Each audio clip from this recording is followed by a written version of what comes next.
On a marqué nos équipements de protection individuelle. Oui. Ce marquage sert à quoi finalement? Qu'est-ce qu'on va en faire?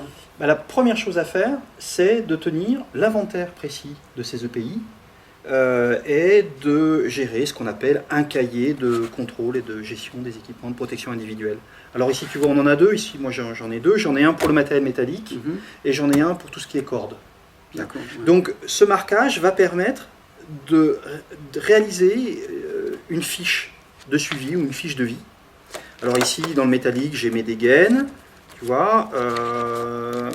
Ensuite, j'ai mes systèmes d'assurage. Et enfin, j'ai mes mousquetons de sécurité. Bien.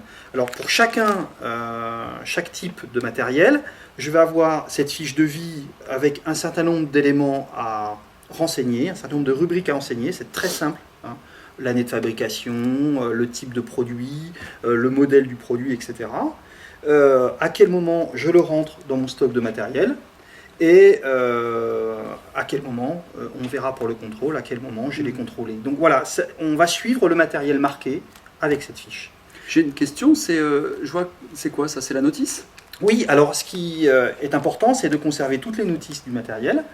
Pourquoi conserver les notices? Parce qu'on verra que chaque fabricant détermine des durées de vie de chaque EPI et c'est inscrit sur la notice avec des recommandations d'utilisation. Voilà. Donc, tu peux vérifier ici, j'ai conservé l'intégralité des t'as mis une photo aussi, et j'ai mis une photo pour le reconnaître, comme ça, c'est beaucoup plus facile, vu qu'il y a des modèles des fois qui changent avec des petites modifications. Donc, tu vois, j'ai la notice du matériel que j'ai conservé, et puis j'ai fait une petite photo rapidement. Comme ça, je ne peux pas me tromper pour le reconnaître. Hein, ça permet de le reconnaître visuellement beaucoup plus facilement.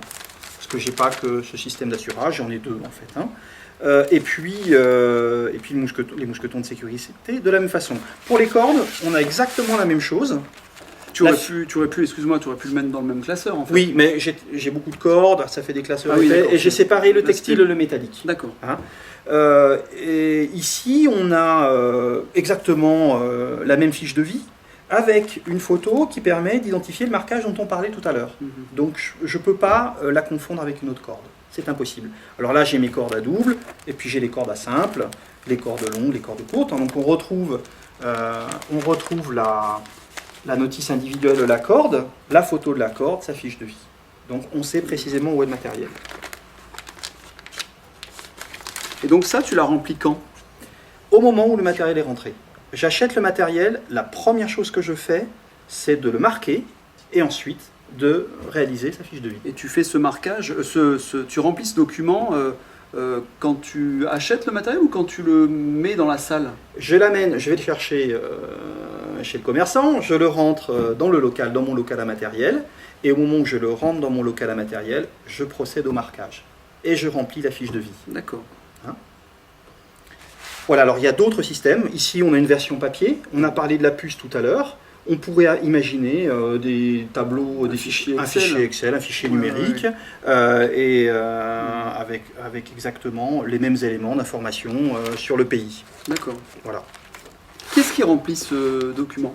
Alors, ça peut être n'importe quel collègue ou... Alors, ça peut être n'importe quel collègue dès lors qu'il a les compétences pour assurer le contrôle et la gestion des EPI. Donc on vient de parler du cahier de contrôle. La question que je me pose maintenant, c'est qui est responsable de ce cahier de le remplir? Tout à fait, tout à fait.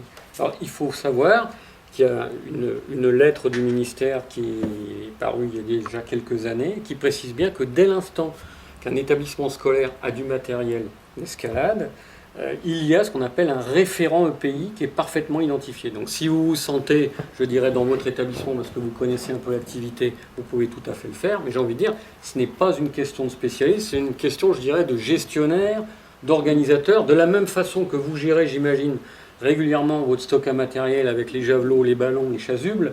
Il faut simplement introduire le registre à matériel escalade. Donc le référent EPI dans l'établissement, il est par contre parfaitement identifié. Ça peut être le coordonnateur, mais ça peut aussi être quelqu'un d'autre dans l'équipe.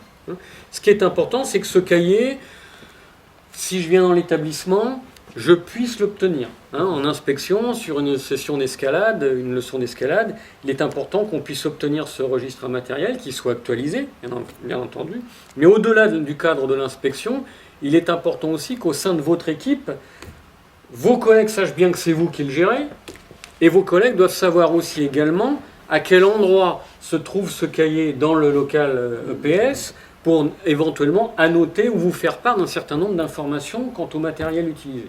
Enfin, le dernier point qui est, à mon avis, extrêmement important, c'est la traçabilité aussi au sein de l'établissement scolaire. Je veux dire par là que ce travail que vous faites n'a de pertinence et d'efficacité totale que si vous prenez aussi le soin de transmettre ce cahier une fois par an, quand vous faites votre inventaire matériel fin d'année ou en début d'année, vous transmettez un état des lieux quantitatif, mais aussi qualitatif, au chef d'établissement et au gestionnaire. De façon à ce que si vous obtenez votre mutation l'an prochain, on a une traçabilité du matériel d'escalade au sein de l'établissement scolaire. Donc, le format que vous évoquiez tout à l'heure de format Word ou Excel informatique, c'est tout à fait intéressant dans la mesure où ça vous permet, via un courriel, à votre chef d'établissement, à votre gestionnaire, de justifier qu'à un moment donné, chaque année, vous avez bien effectué un état des lieux précis du matériel. Voilà, comme ça, tout est parfaitement clair. Et les chefs d'établissement sont aussi, normalement, vont être de plus en plus informés sur cette problématique du matériel d'escalade. Voilà, est-ce que ça répond un peu à vos... Parfaitement, merci. Voilà.